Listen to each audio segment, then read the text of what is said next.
Welcome, family. I'm Joe. And I'm Amani. And this is Love Out Loud with the Dews.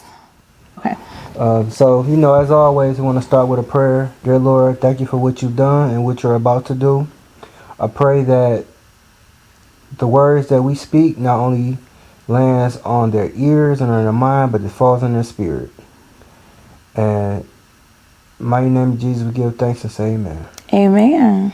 All right, welcome back. So if you didn't already watch the previous episode, go watch the previous episode. It really dives deep into how we met. And stop right now and like and subscribe to our channel so you don't miss no further videos. For sure. You have to know when we're dropping new content. Matter of fact, turn on post notifications on as well. Without a doubt. All right, so in this episode, we are going to talk about when we bought our first house together. And what that experience was like. Okay, so we should probably go back to like your foot surgery. Is that like the beginning? Yeah, because that was like our process where we were in the process. Because that will show that it's not as long as people think it is, but at the same time give context. So I think that that's fair. Okay, great. So I had a bad ankle injury, linear injury that kept bothering me. And I eventually had to have surgery on my left foot. I had a hole in my bone that they had to fill. So I was off my foot on a knee scooter in the middle of the winter time for about 2 months. And in that 2-month process, we were in the process of looking for a home, but also staying in the space temporarily while we worked to find our home. So we found a temporary housing situation. We rented a place, a condo, so that we could have the freedom to be able to look for the place that we wanted to be able to call our home, where we are now. So in that time, as soon as we moved in, Joe had the surgery. So Joe is down for the count for a few months. And right after he had the surgery, I fell down the steps and also broke my toe. No. So Joe is on a knee scooter. And she in a walking boot. And I am in a walking boot at the same time. On the same leg at the same time. Can you imagine all of the places we going into and I'm on a knee scooter and she hobbling on the boot? The people looking at us like, man. And it's so crazy because I was fine. I was literally fine. The cable people were coming to the condo to install the cable. And I was rushing down the steps, slipped on the carpet, fell, broke my toe. I didn't even know my toe was broken. The way she found out her toe was broken, we went to a follow-up appointment for a meeting. And my doctor was like, she was describing Monty was describing to my doctor what was going on. So I think I just sprained it. And my doctor looked at her and said, you know what, come on.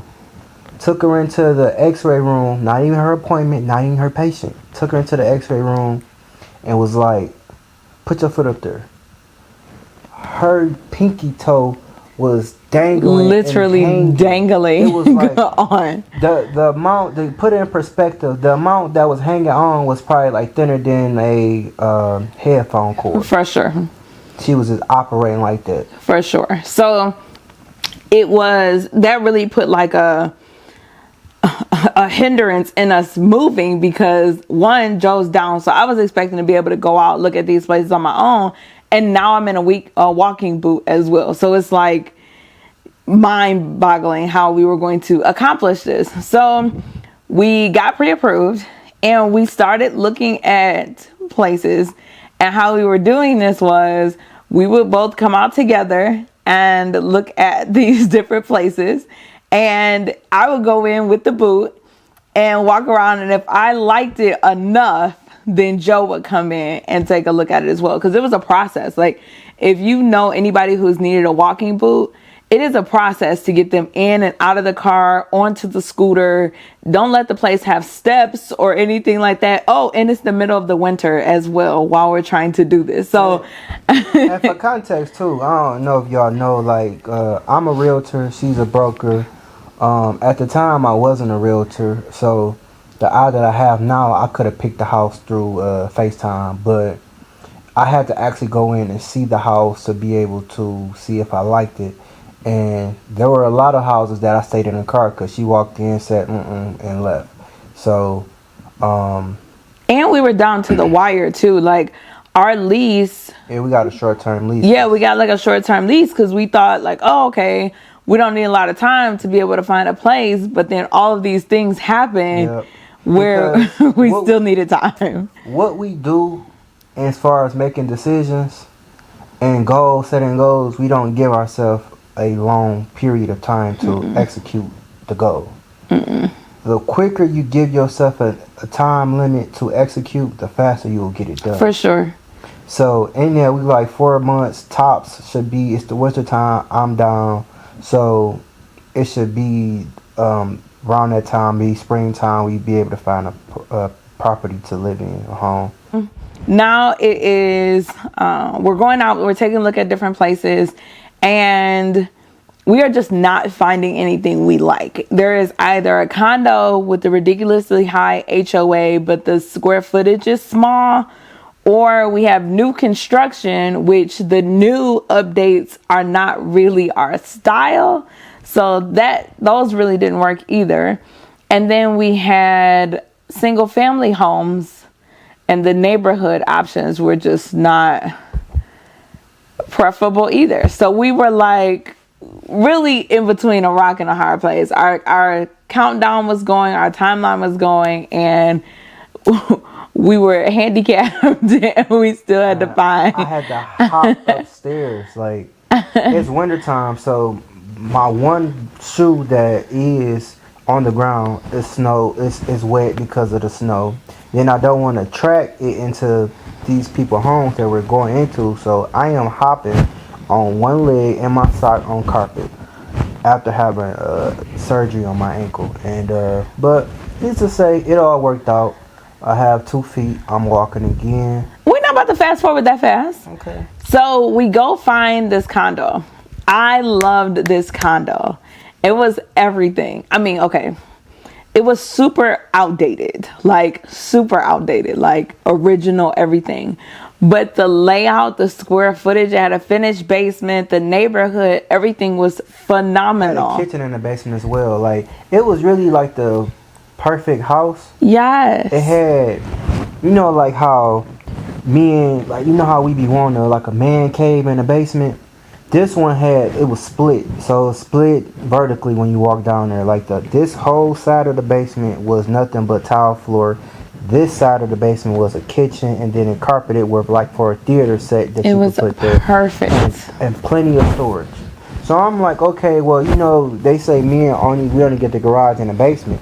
I was cool with that because the way it was, I'm straight. I got a kitchen down here, got a theater down here, so I never got to worry about using the upstairs kitchen, bathroom, full bathroom down there.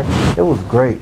And I was prepared to do the work. Like, first of all of the flooring would have had to come up. There was wallpaper everywhere in every single room. All the bathrooms were outdated. All the light fixtures were outdated. It was just old. Mm-hmm. Like, I think it was. But them the type of houses that I actually like. And yeah. I think more people, if they fully understood that, they would like them as well. Because if all you got to do is come in and do cosmetic work to your liking, that's the best house to buy. And the basement was dry. There was no structural issues, structural damage. It was a huge basement. The basement was almost 2,000 square feet. So it was huge. It was ample space for the two of us. You got to be able to see past the pink and green paint. The pistachio green. Because at that time period, it's kind of like how gray is now. Gray is like the trendy color because it's neutral. You got to understand, back then, in these new construction houses that have single owners of them, they were pistachio green. That was the color. Or the pink. Yeah, or the pink. Or the blue. It was one of those three for sure in all of these rooms. So in the bathroom, they had like the pink toilets and tubs and the pink and green floral wallpaper. But I didn't care. It had all of the space that I need. It had the gold hardware, the old rusty gold hardware. But I didn't care. I loved this condo. So we place the offer. We get our offer accepted. We complete the inspection. We find out that there's mold in the attic. and there's a lot of mold in the attic. So mold is not like a scary thing for me. I'm a real estate broker, so I deal with mold all the time. So I'm like, okay, we can just get the mold remediated. And it's a condo, and that's usually something that the condo association will take care of as well. So it wasn't really a big deal for us getting that part fixed. And then almost halfway through the transaction, we get a call from our loan officer. Do you remember where we were? Mm-mm. I remember exactly where we were. We were on Big Beaver at Stony River. We were going to have lunch. And we got a call from our loan officer that the condo had an association assessment on it that would be an additional $800 a month. Mm-hmm.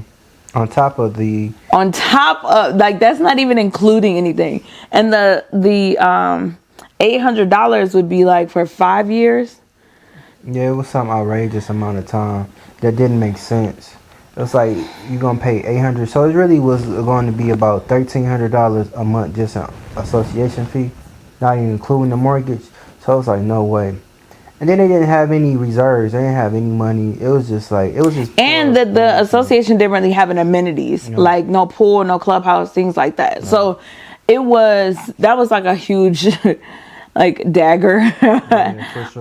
To all of our plans, because we finally found something. We had an inspection. We are literally almost closing, and our lease, our temporary lease, is almost up. And we have to find somewhere to go, and then all of a sudden the deal is gone. The deal is off the table. It does not exist anymore.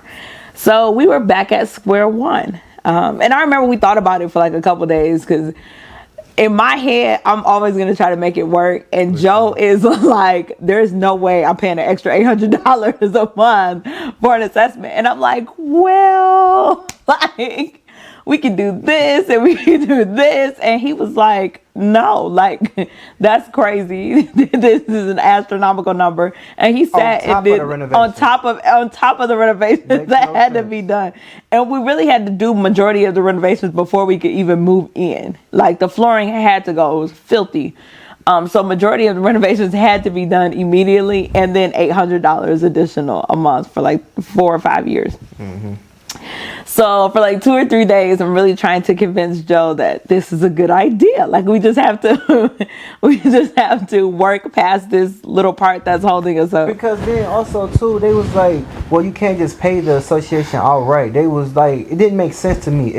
Why should I have to keep this lingering on for year after year? If the roof costs this, in that case, just allow me to purchase the roof for my condo itself, and I don't have to worry about that. They're like, no, you're part of the association. These are the things that have to be done. So then they did not have the reserves that they were supposed to have. So I feel like, to me, they were stealing the money. So that was another reason why I'm okay with moving in there, because the math didn't math for me. So. And by okay, he means not okay.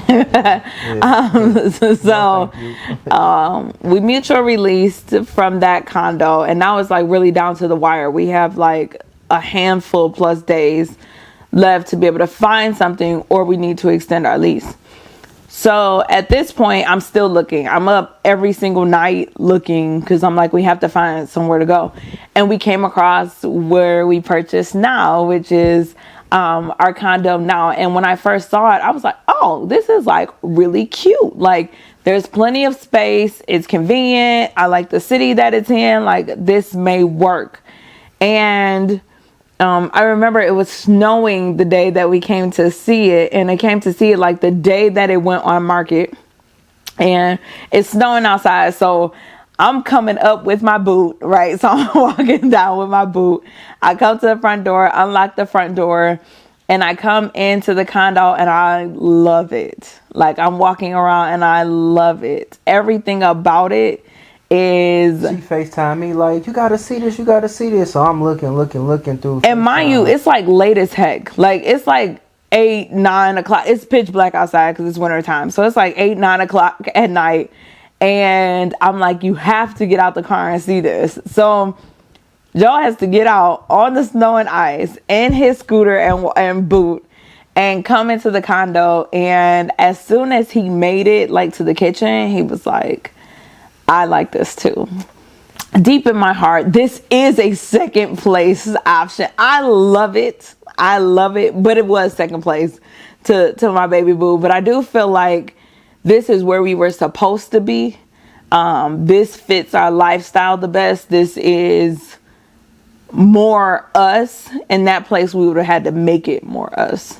Yeah. Take it from where it is now to make it more us. This really fits our lifestyle and where we are now. And I believe that it all worked out for our good. And let me say this too. Don't be afraid to move. For sure. Like, and not just to a different city, but just make some strides to do anything. Because in movement comes progress. Because if you are stagnant and not moving at all, then how do you expect for any progress to happen if you're stagnant? So sometimes just take a chance. Whatever that chance is for you to move, to make some progress, just take the chance of doing it. And I promise you won't regret it, because you're going to learn so much in it. But you learn way more by doing than just sitting and waiting. For sure. For sure. This was a great opportunity. It became an even better opportunity as time progressed. Yeah.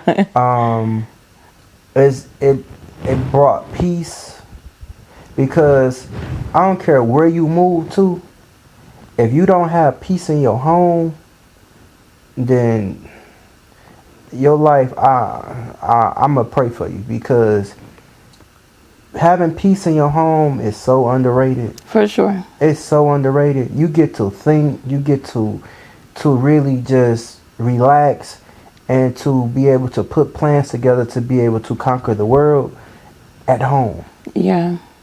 And it was a very interesting experience. Us coming from this is when we decided to buy a house together. We were just newly engaged. So we were coming from two totally different outlooks and walks of life, trying to find a place that worked best for both of us. And we both had our own criteria sheet that we were looking at when it came to finding a place. And I thought it was going to be easier than it was in the moment. It wasn't hard, but I thought it was going to be easier than it was in the moment. Joe he didn't have a long criteria sheet at all. He had like a handful of items that he wanted.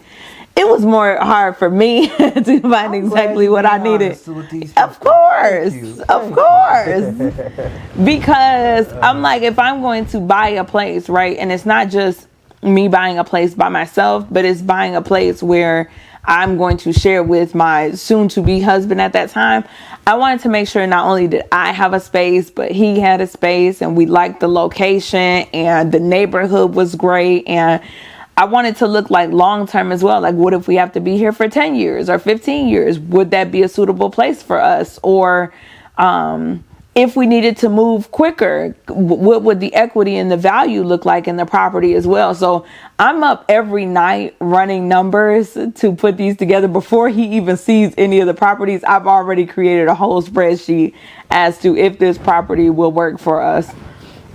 And I mean, that's just what I do as a broker.